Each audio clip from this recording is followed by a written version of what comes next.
হর হর মহাদেব, জয় শিব শম্ভু। নমস্কার বন্ধুরা, দিনটি ছিল শিবরাত্রির সকালবেলা।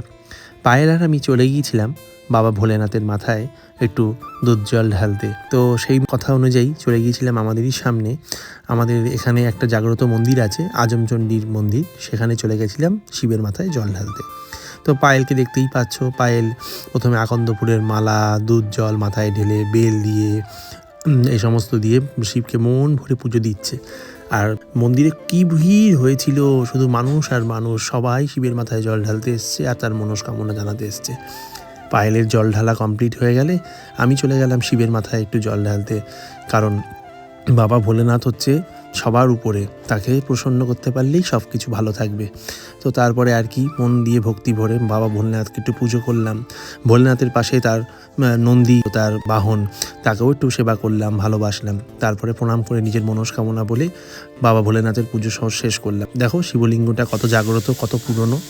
তারপর পায়েল আর আমি যেহেতু মা আজমচণ্ডীর মন্দিরে গেছি, তো বাবা ভোলেনাথের পুজো সম্পন্ন করে মাকে পুজো না করে চলে আসবো তা কি হয়, তাই মা আজমচণ্ডীরও দর্শন একটু করে নিলাম আর মা আজমচণ্ডীকেও প্রাণ ভরে একটু পুজো দিয়ে নিলাম।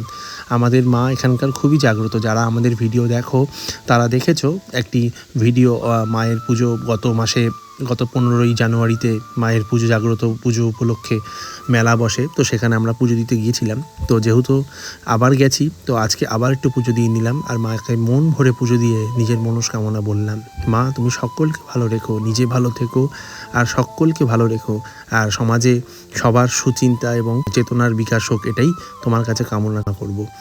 তো যাই হোক, মায়ের পুজো দিয়ে মায়ের দর্শন করে তো মনটা ভরে গেল, এবার বাড়ি ফেরার পালা। তো যাই হোক, তোমাদেরকে দেখিয়ে দিলাম, দেখো কি সুন্দর আমাদের মা আজমচণ্ডীর রূপ, আহা, মা যেন চারিদিকে বিরাজমান। তো যাই হোক, তোমরা কারা কারা শিবরাত্রিতে উপোস করেছো এবং শিবের মাথায় জল ঢেলেছো জানিও কিন্তু। এবার বাড়ি ফেরার পালা। তো দেখা হচ্ছে পরের ভিডিওতে। জয় ভোলেনাথ, জয় শিব শম্ভু।